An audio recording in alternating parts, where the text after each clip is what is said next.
Judiciary Committee this Thursday morning, the 8th of January, and we're continuing with testimony on H5. And we have the Honorable Judge Zone A zooming in to weigh in on H5. Over to you, Judge. Thank you. Good morning. Tom Zone, Chief Superior Judge. I was waiting for the first time I'd get to say this within your committee because I know Representative Goslin he couldn't wait since the end of the session last year. This bill is a policy bill. And here we go. It is. A number of jurisdictions across the country have different ages. This is consistent with some, and it is a policy determination. This policy would lead potentially to more cases where courts would have to analyze the 804A criteria and address them for the hearsay statements to be introduced at trial.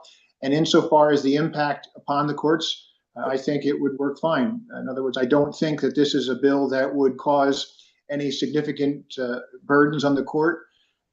It is a bill that we would be able to effectuate the legislature's policy in the same way that we do now, where the bill has the age of 12. All right, so that's what I was hoping to get on the record, something along those lines to address those couple issues. Are there any questions for Judge Zone?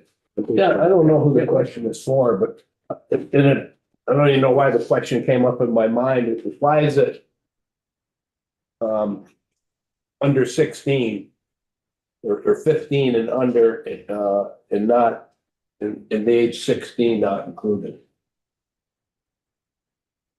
I don't know that that's for the Judge Zone. No, that's why I said I'm not sure who it's for. It matches. I didn't know if there was a reason, not to include 16-year-olds. So I can tell you that. Okay. Because that's because last biennium we dealt with testimony or depositions, and that is 15 and under.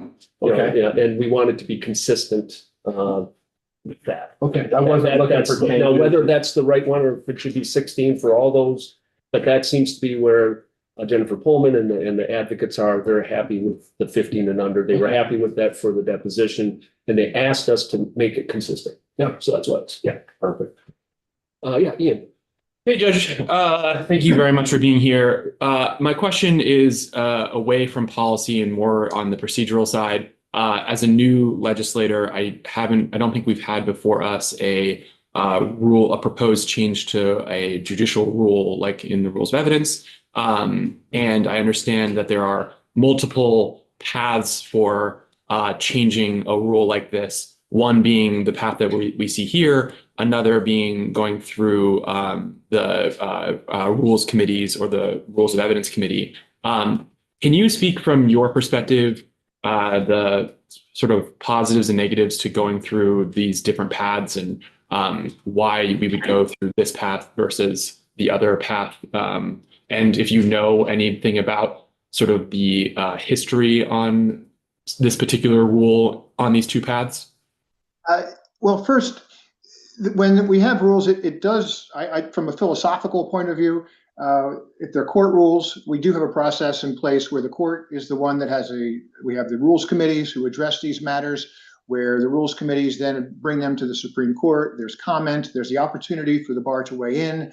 And then if the Supreme Court adopts them, then they have to go over to the Joint Legislative Rules Committee. And so that process provides a broad ability for people, practitioners, stakeholders, anyone to weigh in. And so when you go around that and do it just legislatively, it can sometimes lead to other issues that can almost go back and forth. And there are statutes which address that too. This particular bill is a little bit different, though, because my understanding is that in March of 2019, there was a discussion in the evidence committee about 804A. The committee reporter had actually done some research, and the Evidence Rules Committee took the view that when you look at Rule 804A, it's a legislatively created, apparently historically it was legislatively created, rule of evidence, and that the Rules Committee therefore was looking at it, I think, from a deference point of view, that the legislative determinations about these substantive amendments or expansions to the rule, that's where it came from. And so based on that, my understanding is that the Rules Committee felt that it was appropriate for the legislature to make these types of changes. That's not to say that the Rules Committee couldn't dive in, but I think that on certain aspects of it, the Rules Committees may not be as aggressive, if you will, to start getting into it when you get to these particular issues, because again, these were legislatively created ages and things like that. Okay, that's very helpful. Thank you. Any other questions for Judge Zohan? Thank you very much, Judge, and we'll see you briefly at We'll see you in a bit. 1 o'clock when we start after lunch. I mean, We'll be there. Thank you. all right, so yeah, if you could join us. Thanks. Did you get me at H5? That's great. Section. Thanks. Yes. Thank you for being here, Kim. Thank you. Sorry, didn't know if those are all for me. It's important. Good morning. For the record, my name is Kim McManus. I'm with the Department of State's Attorneys and Sheriffs. I listened in on the testimony yesterday that was provided, and I want to be conscious of your time and not reiterate too much. I did just want to start my testimony by pointing out we have a reporter's note under the rule 804A that I think just has a wonderful quote that just reminds us all why, as the judge said, the legislature created this rule in the first place. And that is that this exception evinces a strong legislative intention to safeguard the right of confrontation while at the same time curing the frequent problem of lack of corroboration caused by the traditional hearsay rules in these particular cases for this age group. And as you heard yesterday repeatedly, folks were explaining that balance of this allows us to bring in evidence that otherwise we would not be able to bring in, but for this age and for these cases, and that it is incredibly helpful in this type of case, the sexual assault cases and abuse cases, abuse of children.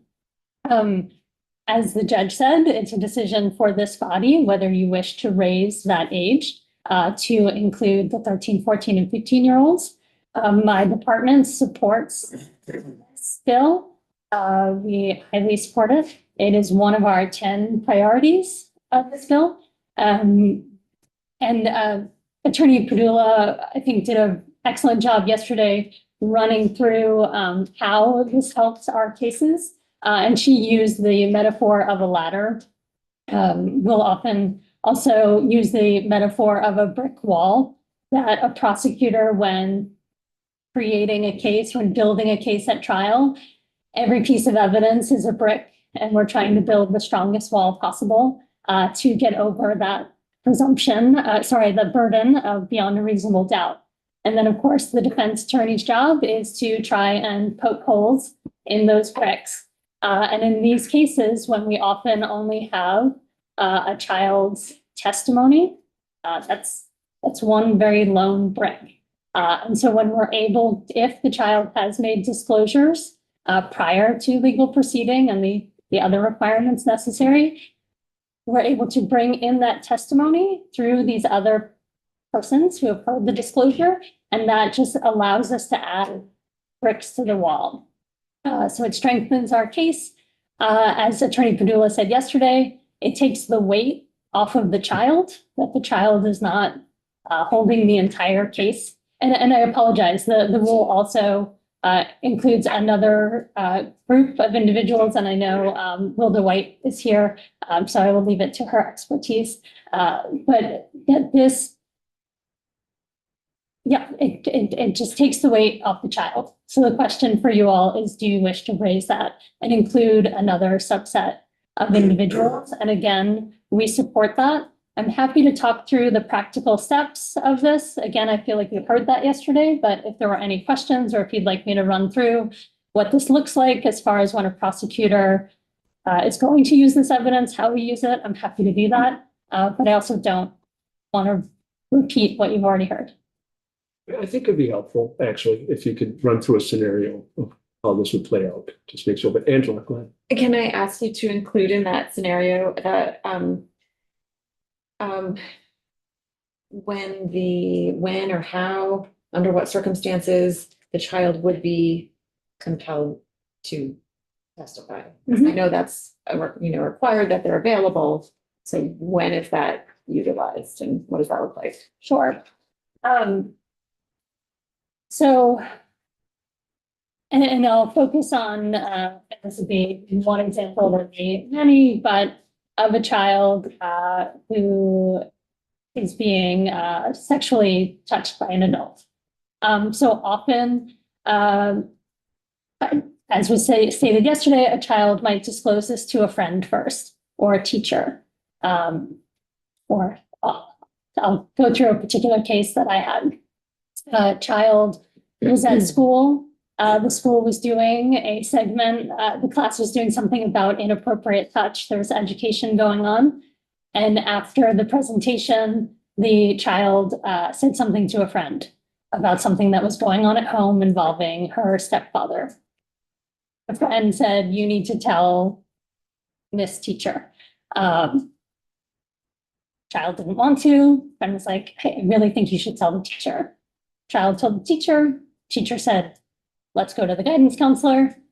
Guidance counselor talked to the child. Guidance counselor called DCF. DCF talked to the child with a police officer present. And then after that, the investigation continued on. So each of those statements potentially could come in under this rule: the statement to the friend, the statement to the teacher, guidance counselor.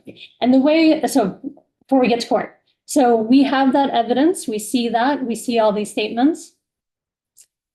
We would talk to those witnesses if they're available to testify, run through that. If we decide that these are good bricks for our case, 30 days before the trial, we have to file a motion with the court to inform the court that we wish to use these statements. It also informs the defense that we wish to use these statements.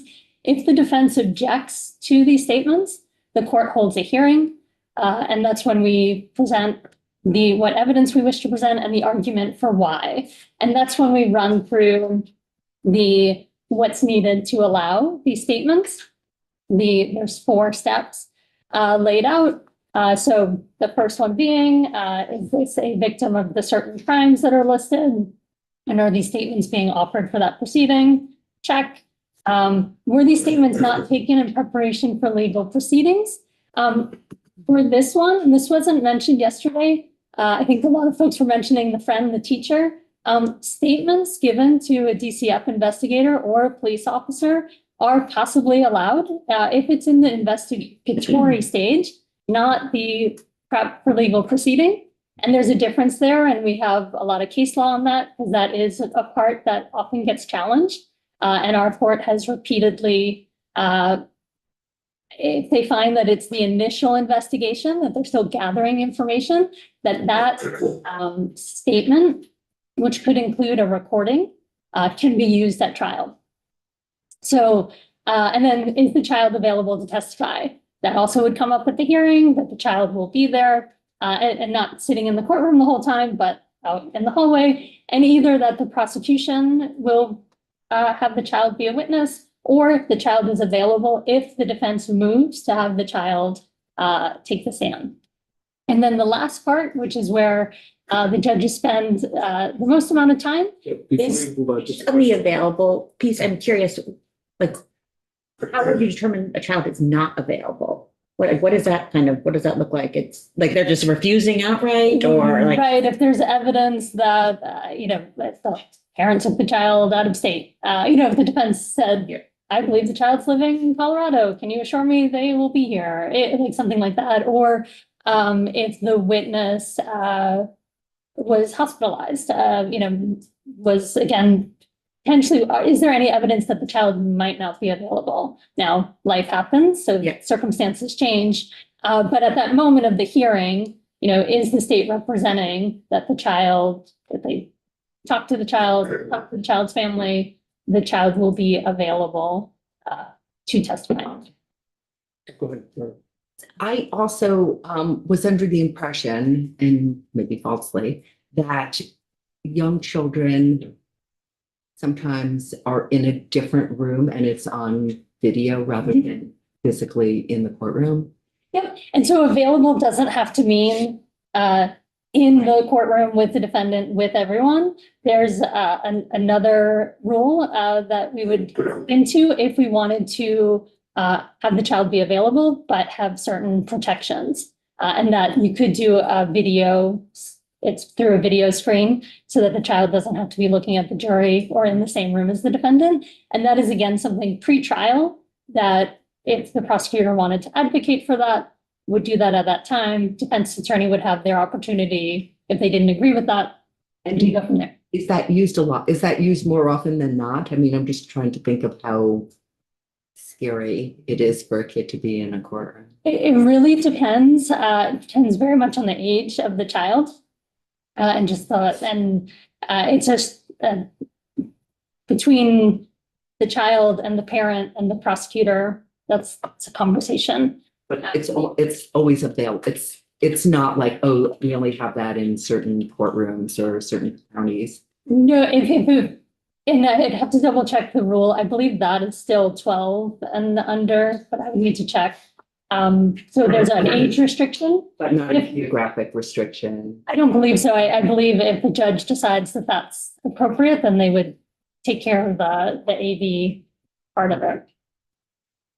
So then the fourth criteria that the judge is going through, and again, this was discussed yesterday, this gatekeeping of sort of initial, like, does the statement have some indicia of trustworthiness? And when you read appeals for these types of cases, when this testimony is allowed, that's the largest part of the analysis. The first few are like check marks, but there's a whole list of factors that judges consider when deciding whether these disclosures have sort of trustworthiness built into them, so to speak.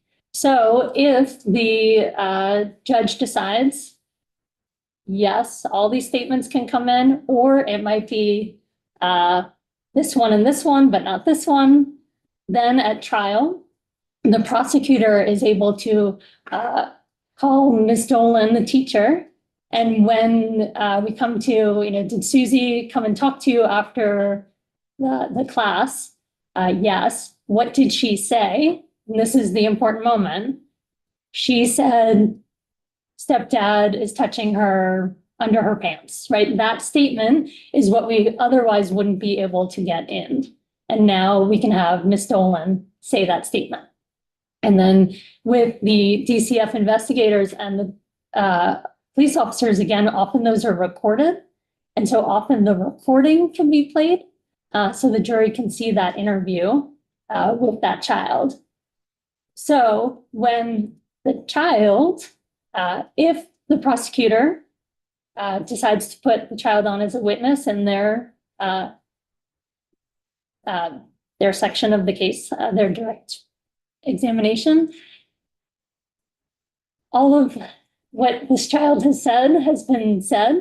And so there might be just less testimony that they need to ask the child, or the child knows, right, that some groundwork's been laid. And again, it's not all of them.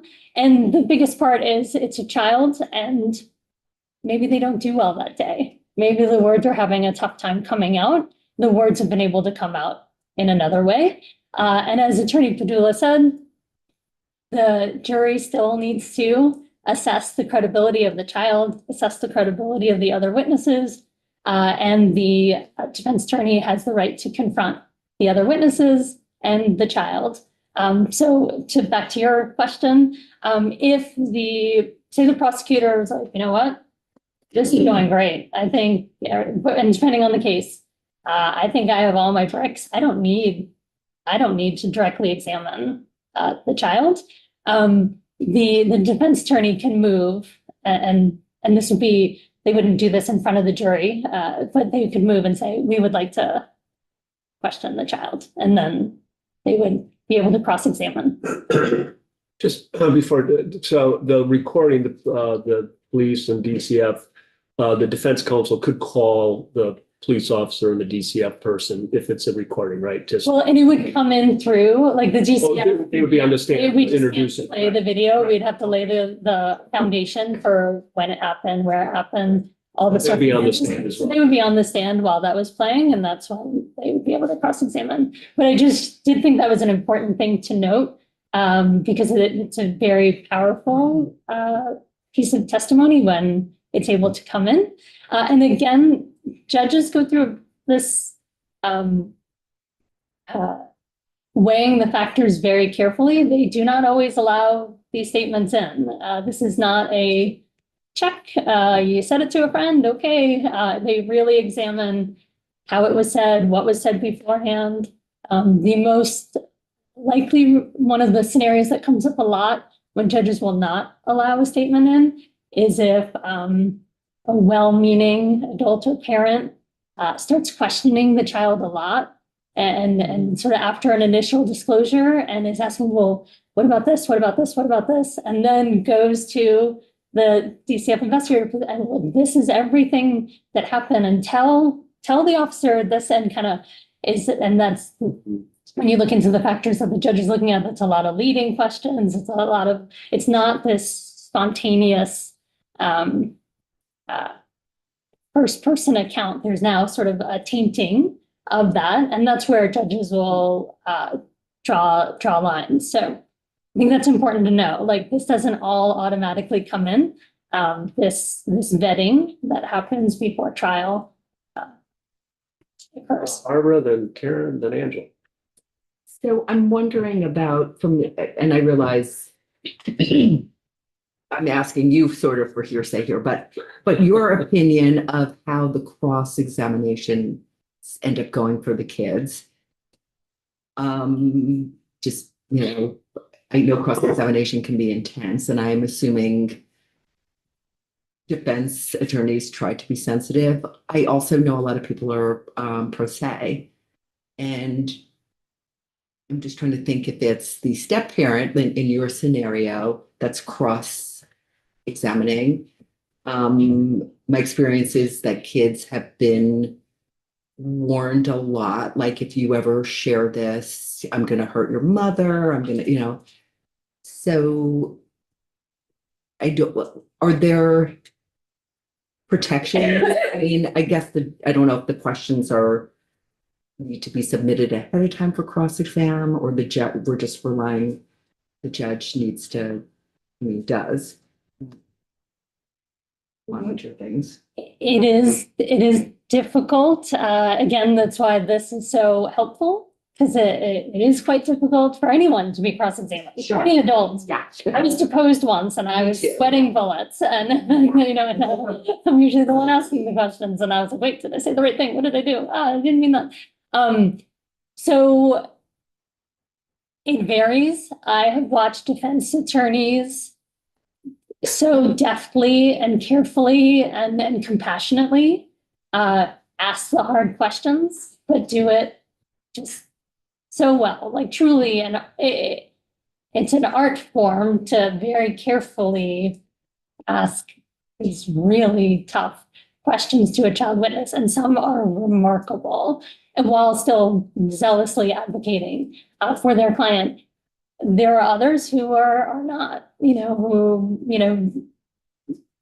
just aren't, and it's painful to watch. The child witness is always told, part of our prep is how to manage this, when to ask if they need a break, where to look in the courtroom. We give them spots to look in so they don't have to look at the person, there's things that we try to do.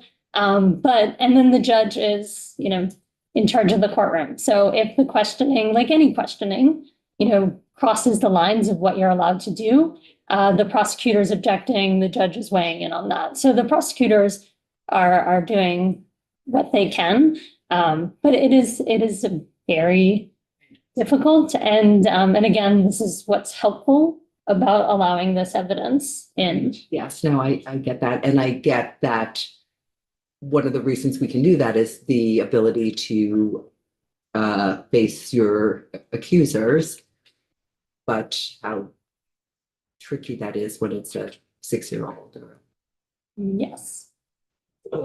Karen and then Angela? Um.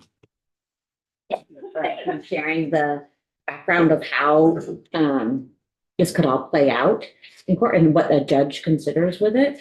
And so I'm very supportive of adults. I could see this going to adults. Like, it just makes sense that there are these checks and balances of, does it make sense to include this? And I feel like it's also this piece of, for me, when somebody shares something, they feel safe in one moment and like, we'll share it. And then start thinking through all the things. I can see how things can shift. I guess what I've also heard from folks of like, well, the reality is that sometimes people lie, sometimes people don't have the right information, and that we are potentially going to convict people based on lies that are, again, I don't agree with this. I feel like there are proper checks and balances, but I'm trying to get information to be able to counter that and I appreciate your brick example. So how often is hearsay the only brick you're presenting, and that's what's going to potentially be the evidence to convict somebody? I'm guessing, my assumption is there's many bricks and many pieces to it, but I would like to know from you of like, how often is this the only one? Yeah, I'm sure someone could come up with an example of it, but it'd be highly unlikely. Attorney Padula yesterday was providing the view from the internet crimes, right? So again, you may not need the witness on the stand, but you would have other evidence, video evidence, text messages, phone calls, something. And again, a witness needs to bring all of that in. It's not like you can just throw, a list of text messages out there and be like, here you go, jury, take a look at these. There's someone, right, who's presenting that information and is being challenged on it. And again, the child can be questioned in this. So that's always there in these cases. I do want to just say my previous experience as a prosecutor was with sexual assault cases and domestic violence, but sexual assault, child and adult. And it's really important to remember that the false report rate for these types of crimes is the same as all the other crimes. And I believe, and I've double checked these numbers for you, it falls like 5% or lower. Like it's not that this area has a higher likelihood of lying. So I think that's just really important to remember. And if I could just clear. That's great to know. Yeah, it's often kind of put out there, these lies are made and false accusations, and it's the same, or even less probably, as we know, it's underreported. But the evidence of false allegations is the same as other crimes. And just to confirm, so what I feel like I hear is like that a hearsay piece of evidence is very unlikely to be the only piece of evidence that would lead to somebody going through this process. Yes. Great. Angela, and then Ian. So thank you for pointing out that Rule 807 currently only applies to 12 and under. That's the video. the option, the whole, whatever, the process that ensues if there is a motion to have the person testify not in the courtroom. I'm looking at Rule 807, and it was changed in effective January 9th, 2023 to align with some constitutional deficiencies. But it looked to me like those changes actually raised the bar in terms of like, it says, for instance, the state must show that the witness would be traumatized, not by the courtroom or other aspects of providing testimony, but by the presence of the defendant or the defendant's image. And the state must also show that the witness would suffer a level of emotional trauma that is more than mere nervousness, excitement, or some reluctance to testify. That makes me wonder if, and in the spirit of consistency, which is part of the reason this bill exists, if it would also make sense to increase the age limit for Rule 807. From our perspective, it would make sense. To make it the same as the what's in H5. That would make sense from our perspective. And again, it's not an easy check to get that. You have to go through a fairly rigorous process. But yes, again, this would go back to what you're considering a child to be. Yeah. And so if you're moving that age up in this context, it would make sense. Okay, thank you. Ian. Yeah, Kim, my question is just, so I appreciate the point on, you're not trying to build a case only on hearsay, but I could see that you would have an incentive to try to put on as much evidence as possible to avoid having to put a child witness on the stand. So I think my question is, when you have the circumstance that you described where, let's say you line the witnesses up, you got the DCF reporter, you got the police, you've got a counselor, a teacher, friend, 9, 10 witnesses, all of these different hearsay disclosures that all get in. You've gone through all things. State rests, and the defense files the motion under B here to call the child witness. Is the cross-examination limited to only the disclosures and not the actual underlying action or alleged conduct? That is a good question. I would want to double check that. I would think it would be fairly broad, but it's a good question. And I've never had the scenario come up where I have not put the child witness on, but I would want to double check that. Because I think I just asked because I'm sort of hearing two separate things. One is like you have a lone brick, which is the child's testimony. That's all you've got. Okay. Or you've got a bunch of bricks, which are all the hearsay disclosures that you get in under this rule. So I think I could see you really would want to try to load up as many bricks as possible so you don't have to use that brick. Because every time rely on it. Or rely on it entirely. But if you didn't have to use it at all, I think that would be like you don't, every time you have to put a child in front of, go through this again is a risk to the child. So I'm just sort of want to know how that impacts the defense. That's a great question as far as the scope of their questioning, and I will double check that because I feel like I would horribly answer that question right now. But I will say, if you remember, the defense is going to make the argument, right? Like, hey, we never heard from Susie, and this whole case is based on what Susie said, 2 years ago. So what, is that a strong case for the state? It really depends, right? On how, like, the jury's still going to decide whether that is enough evidence. Or they would hear from Susie, but they wouldn't be able to ask Susie about Yeah, and that's where my gut is saying that I think it's going to be just they get to broader than that, but I'll double check. Yeah. Okay. That would seem counterintuitive, but it's a great question. And then Defender General might know that right off the top of their head. Have to double check. Other questions for Kim? Not see, do you have anything else? No. Okay, thank you very much. That was very helpful. So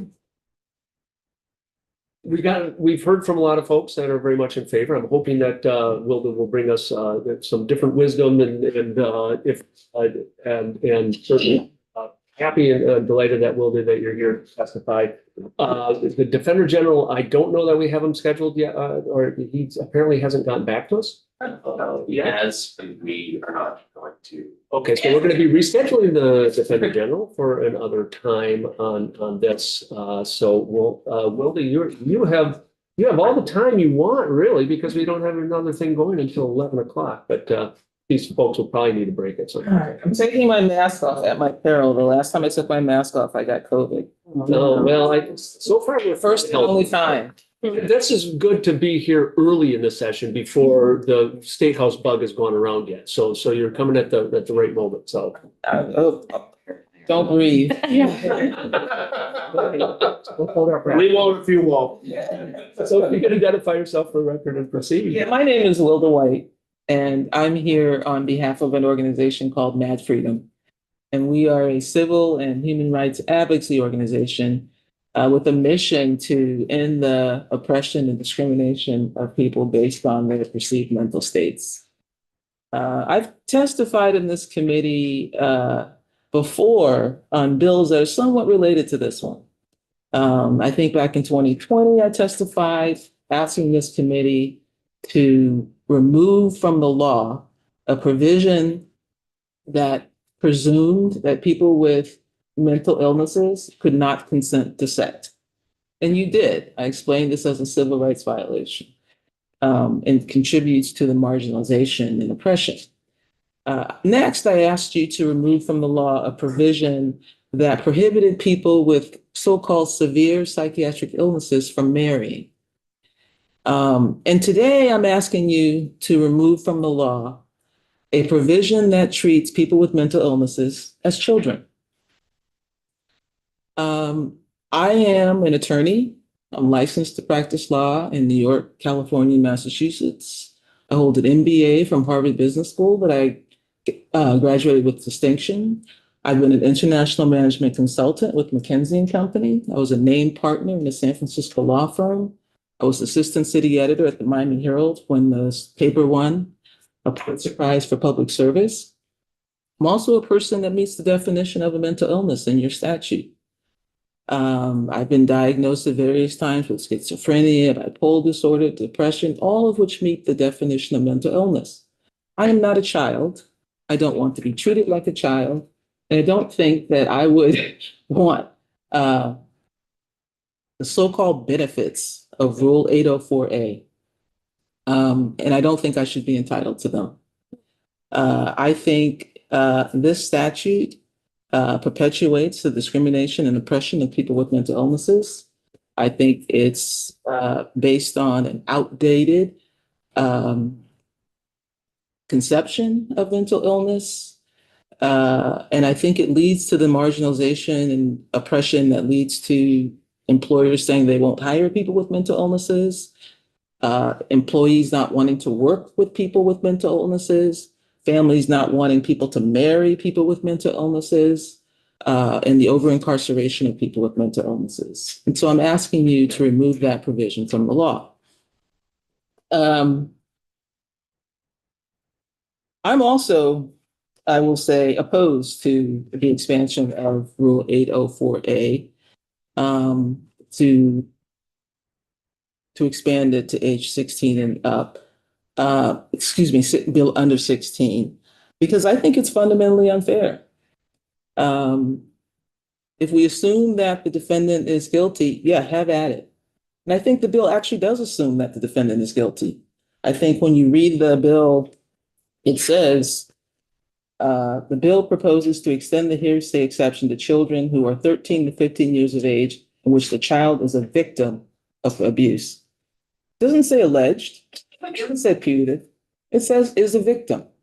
And I think that's a fundamental problem with the bill, is that it puts a brick on the scales of justice. It doesn't have a presumption that the defendant is not guilty. I came to this decision with a lot of difficulty, actually, because I actually was sexually assaulted when I was 14 years old. And so I'm not insensitive to for being sexually assaulted. I'm not insensitive to, especially at age 14.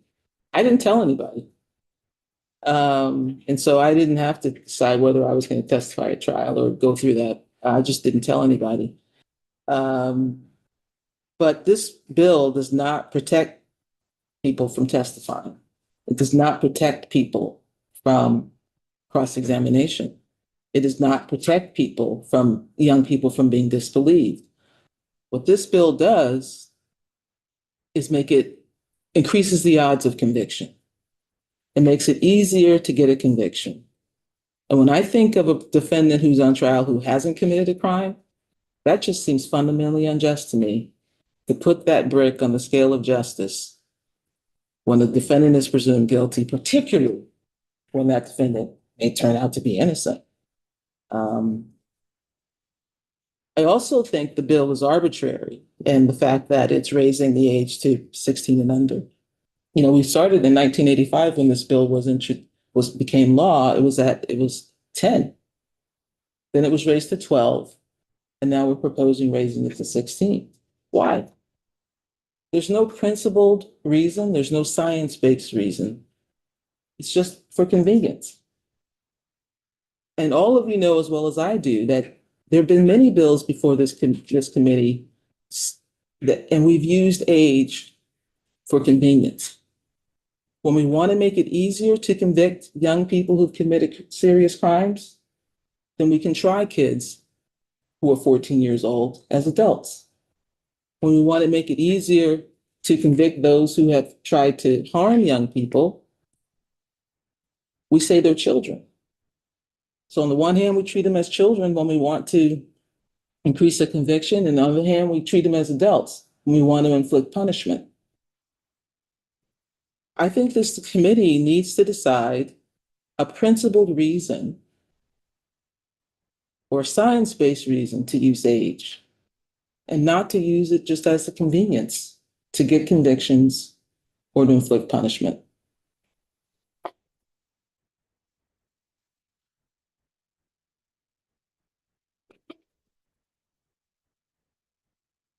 Can I ask you a question while you're, Yes. just, I definitely want to ask a little bit more about the mental illness component of this, but just point out in the bill, it doesn't say is a victim, it says a putative victim. No, that's what the bill says, but I'm just talking about the framing at the top. Oh, Got a statement of purpose of the bill.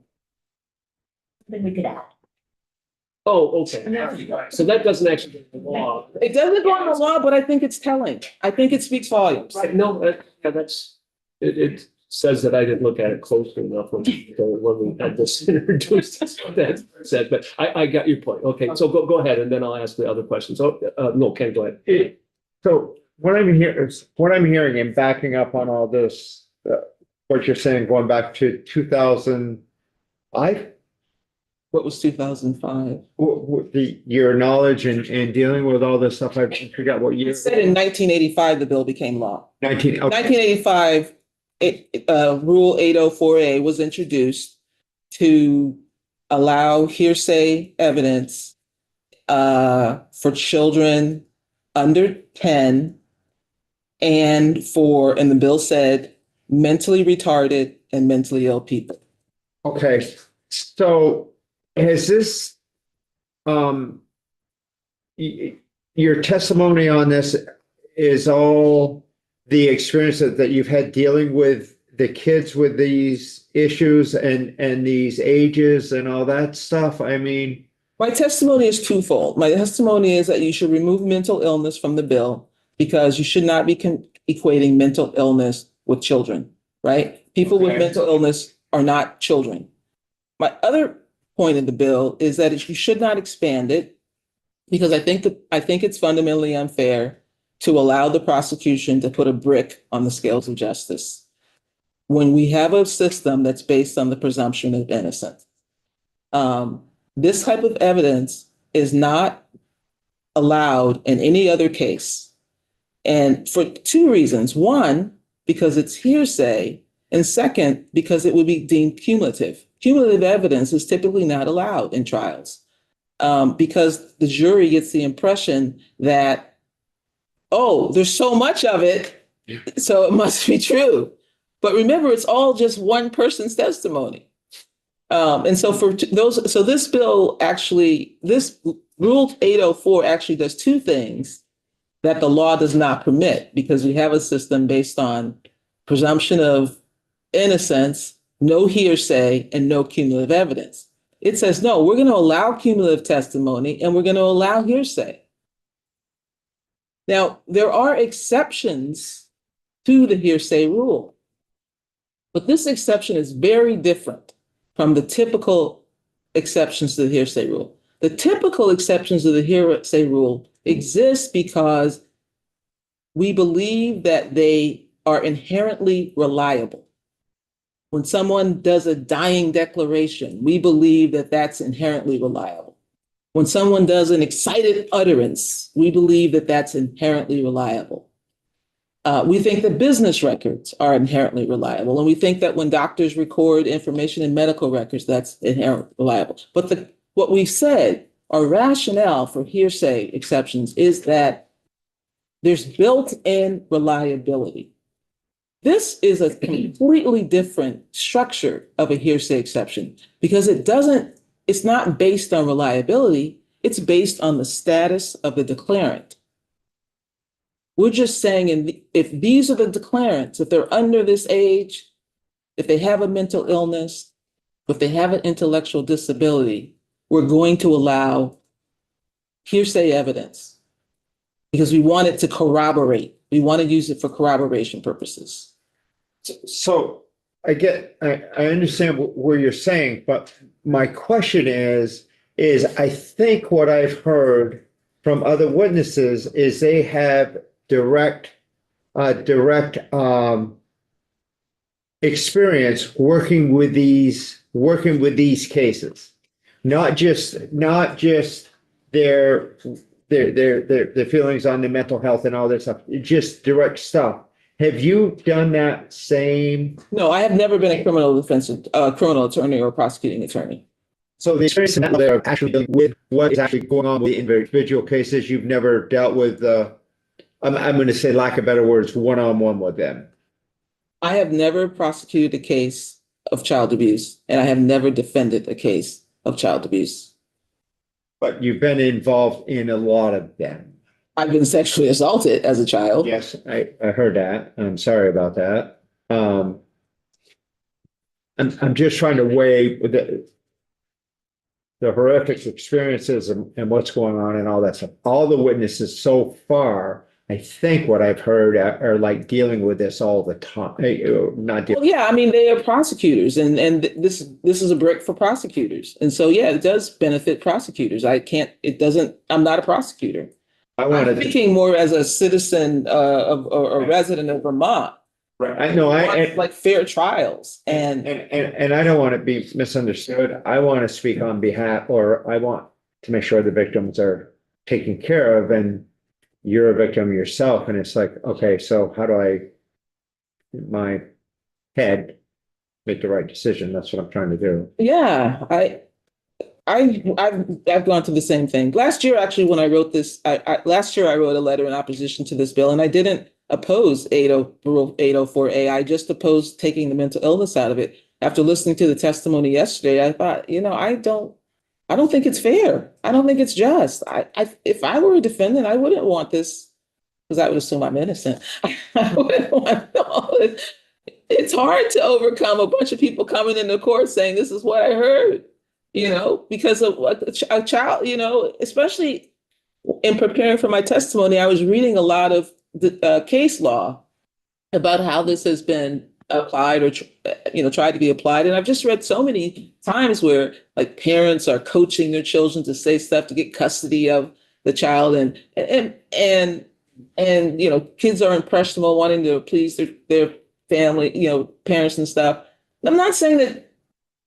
I don't want to make it seem like I don't disbelieve children, right? But I don't think that they are any less capable of being truthful. And I actually think we have a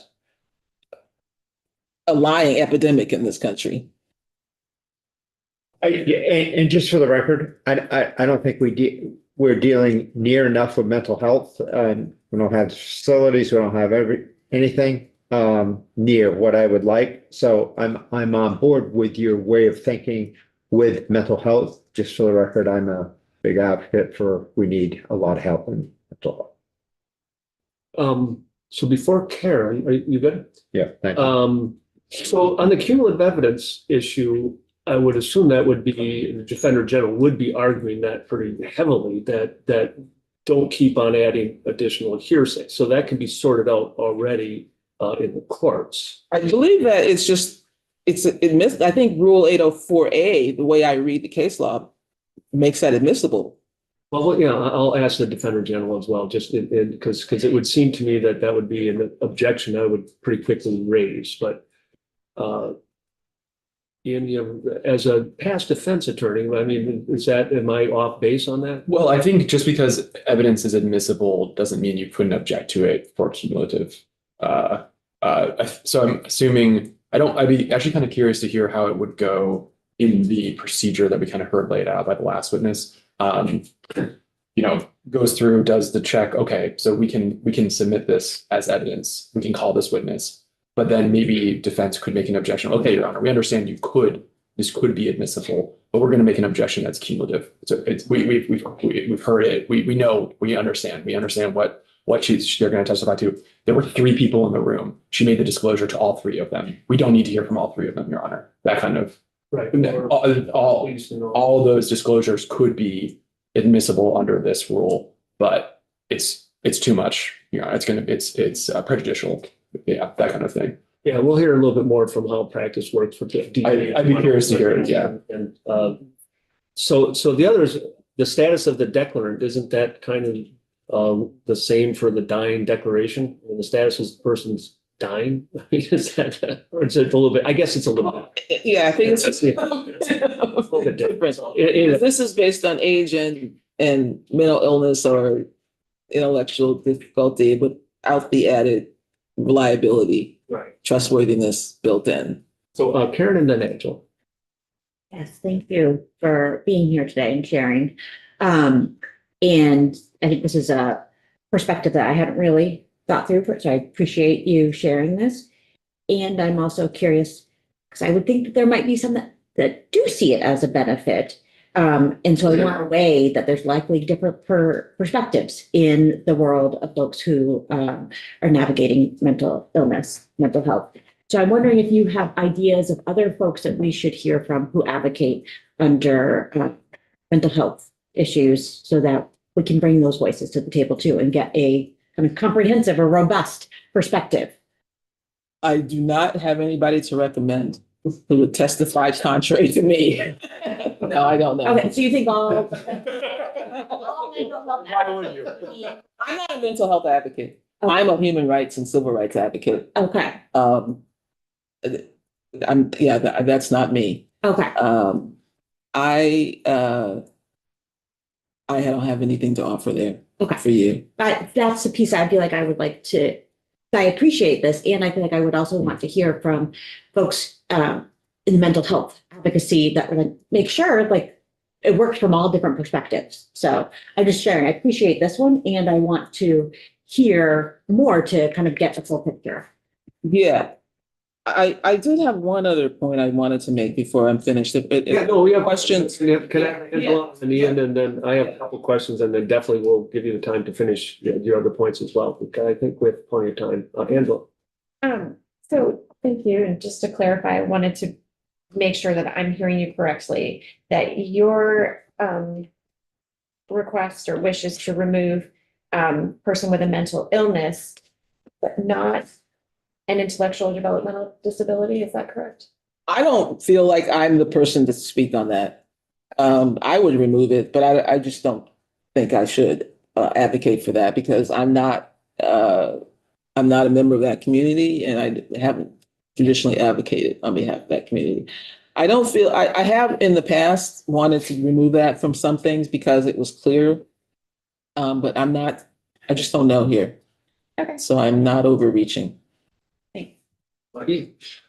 First, thank you very much for your testimony. I try very much not to testify during we having witnesses on, so I'm going to try not to do this too much. But it's really, you shared some very personal things in your testimony, and I think it's really important for this committee to hear that. And I think that your testimony explores this issue in a way that I think it can be difficult for us to do.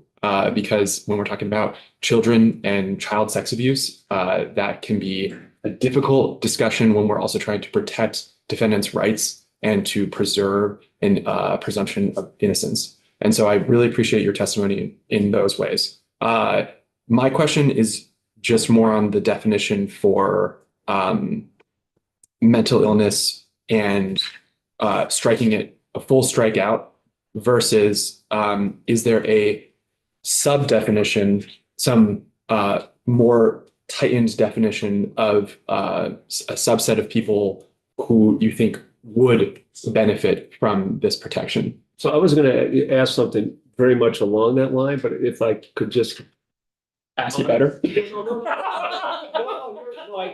not asking better. I want to point to something that, is in the statutes right now and that, So I mean, the definition of mental illness and taking away the main, what strikes me, and I'll just read it. Mental illness means a substantial disorder of thought, mood, perception, orientation, or memory, any of which grossly impairs judgment, behavior, capacity to recognize reality, or ability to meet the ordinary demands of life, but shall not include intellectual disability. My view is that somebody that might apply to this is forget most of that except grossly impairs judgment, behavior, capacity, whatever the rationale is. Could be dementia. It could be any number of things that could make it so that the person has that impairment, but has made a statement that should go through this process. I don't know if that's not me. So it's like So along those lines. it Is could there be something narrow. else that's trying to supposedly get at not the mental illness part, but the part as far as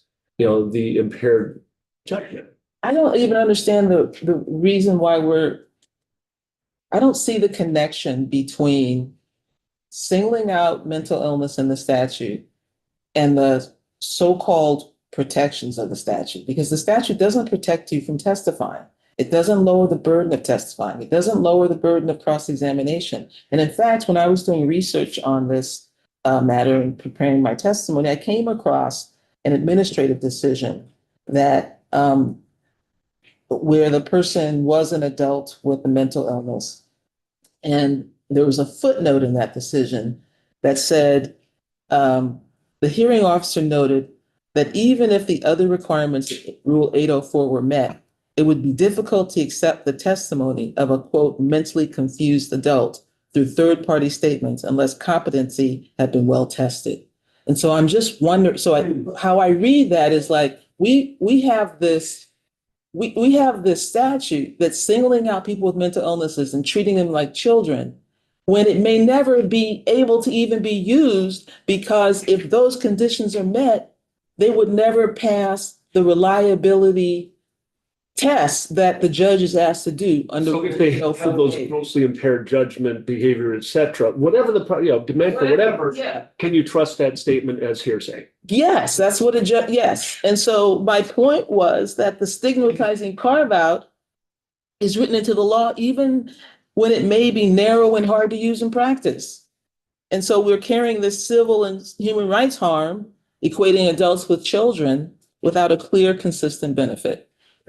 Would that, in that case, sorry, I don't. No. In that case that we just sort of built, so if we're going down sort of the requirements that you have to satisfy to get that hearsay in, would it then fail on the fourth prong? So that the prosecutor needs to show the trustworthiness of the test of the Also the availability of the person to testify. They're not competent. it wouldn't even pass. Well, So That wouldn't be the case for all folks. yeah, well, and so I think I'm wondering if that means that it's actually really not an issue. Like it's not even going to get to a point where it could be admissible. So it's not even gonna get past 3 because they're not available for testimony. So why are we singling out people with mental illnesses and treating them like children in the statute? And it doesn't just end in the courtroom, that carries out throughout society. I face that discrimination daily. I face that marginalization daily. And I'm asking you to take that out of the law. so and then you had other points as well. That was the last point I wanted Oh, okay. to bring to the administrative. Question. And I'm wondering if you're aware of any. To Karen's point, say there is an alleged victim who suffers from depression or panic attacks, and they would like to. I mean, I don't know if that who knows if that would be, what kind of mental illness a prosecutor would even try to, I guess this is See, because circular conversation, but the people with mental illness or people who are children are not aware of Rule 804A. This is a Right. prosecution yes, benefiting rule. yeah, so I'll ask my question, even though I'm not sure if there's an answer or if it helps. How's that? Is there some other protection available if someone wants and needs it? As someone with a mental illness, understanding that, as you're saying, as you're sitting here proof, not everyone who has suffered from a mental illness would even want this protection. And I understand you're But saying it there's, doesn't offer. I'm saying there's no protection. I'm saying Yeah. this offers a tool for the prosecutor to increase the odds of conviction. That's not a protection for children, people with mental illnesses, or people with intellectual disabilities. Okay. What can we call it A for purpose of discussion? what it is, it's a corroboration tool that increases the odds of conviction. Okay. Yeah, I totally agree with that, but I'm just saying, like, is there, if we were to remove it from the statute? I'm just wondering if for say those limited circumstances where it would be helpful, are there other places in the rules of evidence or in process and statute where that protection could be found? Well, I can't really speak to that because, like I said, I think the rule is fundamentally unfair. I don't think it's a just rule in a system that is built on the presumption of innocence and putting a brick on the scales of justice. I just Yeah, and I guess I'm thinking about it in a system that already has a bunch of bricks on the defendant's side. really, Yeah. From the victim's perspective. really, Yeah. we live in a different world. Yeah, we do. We live in a different world. Or just have, yeah, different perspective. I know a lot of defendants who are related to me. I don't think they've ever felt that they were bricks on their Well, scale this side. system is flawed in innumerable ways. Yeah. But I think one of the main flaws is the failure to protect victims, to care for victims. I wish this bill protected victims. I wish it cared for victims. I wish we had a more trauma-informed court system. I wish we had the supports in the court that would, not even before, it's even before the courts. You know, why didn't I, as a 14-year-old, tell anyone that I was raped, right? Right. That's where the protection starts. Yeah. You know, it's giving me a voice. It's giving me the knowledge to even articulate what happened to me. It's letting me know that when I go, if I do tell, you know, it's Be cared for. yeah, and not just further traumatized by the examinations and the questions. So that's protection. This bill doesn't do anything like that. This bill drags the person through this whole process. And the most that they can hope for is a conviction. But that doesn't change what's happened to them. Doesn't change the initial assault, which I think is the greatest, and then the re-traumatization through the process. Yep, I hear that. And I think my wish with the bill, and you may be right, it may not achieve that, is that it can ameliorate some of the re-traumatization, like knowing that this bill doesn't recreate the system and wishing I too wish that's what we could do. I wish we could do that without being so unjust and unfair. I mean, think about the innocent victim, because I'm thinking about the innocent person.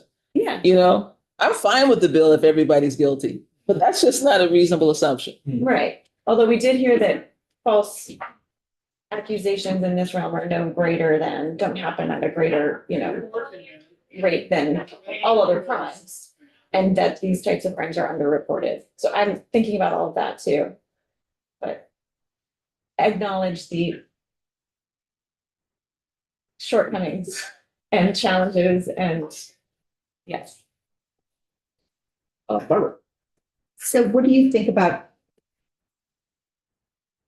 how do we accomplish bringing a trauma-informed court about? Like, do we? Just so they. Years. And so I guess that was one of the things when I was questioning our last witness is like, we're at the mercy of somebody who's a supportive defense attorney, or not a supportive, but sensitive defense attorney, or the option to not be in the courtroom, which could be incredibly stressful. But I also, so there's the trauma-informed part and the protection of victims that I'm wondering how we can get at. And yesterday I was sort of trying to poke holes in the, why did we pick this age? Because again, if we just picked a number out of a hat, that's concerning. Although, as you know, in this building, when we do things incrementally, we're always sort of picking a number out of a hat. And hearing that it was matching up with the other rule, which I'm forgetting the number. Deposition rule. Right. Made some sense to me, but again, having talked to, I mean, it's hard because, right, like we are gonna have people who are not gonna report, or people who are gonna report and then go through a really horrible process. And still not have a conviction if there's somebody who really did assault somebody. And I'm just wondering again, like, do you think there's, we were hearing with the age, like two things. One is brain development. It makes no sense. How about Support of the this other bill. rule? How about tying in with the other, does that make any sense to you that both? Brain development makes no sense. It doesn't, this bill does not relieve any burden on the No, I know, child. I know. Well, So that's why the that trauma-informed argument part. is not supportive of the bill. So if there were some trauma-informed pieces put in place, would that help? You know, I don't think, honestly, I think the bill might, I think this law might just be related to the fact that we don't trust children. And so we're trying to give them, we don't believe children. There's like this epistemic testimonial injustice that goes on. And this is bill trying to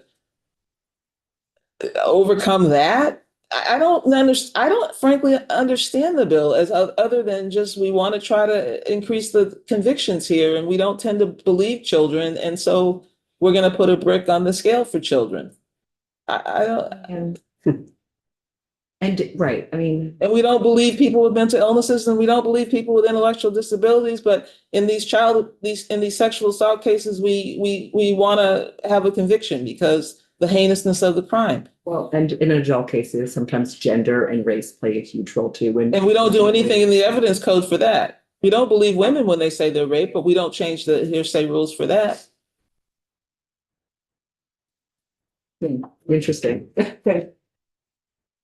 Zach, and then, And this goes, and thank you all for being here today in the testimony. I think another point, President, was mentioned guilt, which is a point that you brought up. And I apologize, I had to step up for a phone call, but I wasn't sure if that was a point that came up in the intervening time that I stepped out of the room in terms of addressing the victim language in the bill. That's right, go ahead and ask it anyway. Yeah. No, we talked about it. We talked You about did, it. okay, Yes. great. Then I'll review the tape. Yeah.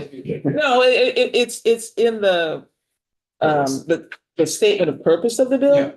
And it's not in the statute. The statute Yeah, itself. Okay, yeah. understood. I just thought it spoke volumes. Yeah. That you come from it, from approach that the defendant is guilty, which makes it really easy to pass this. Right. I come from it, there's a presumption of innocence. Right. Which makes it it upsets me Yep. I that agree. we're putting that brick. Yeah, I agree with you wholeheartedly. Thank you. Ken, did you have something? No. Oh, okay, I'm sorry. Thank you. Anything else for Wilda? Thank you very much. It's always nice. I really appreciate your time, and it is a very difficult decision. I wish you well. Wasn't as difficult. Thank you. Yeah, thanks. So are you able to weigh in from DCS perspective? Okay, so please join us and identify yourself for the record. Apologize for the computer and not having notes. For the record, my name is Hannah Marble. I'm the Director of Communications and Legislative Affairs, new position with the Department for Children and Families, under the Family Services Division, so the Child Protection Division. And This can be attributed to Lindsay Barron, who is the Director of Policy and Planning for DCF Family Services. So this is hearsay then. Sure is. But no, we can actually accept hearsay here. Are we under 12? You're not under 12, I can confirm that.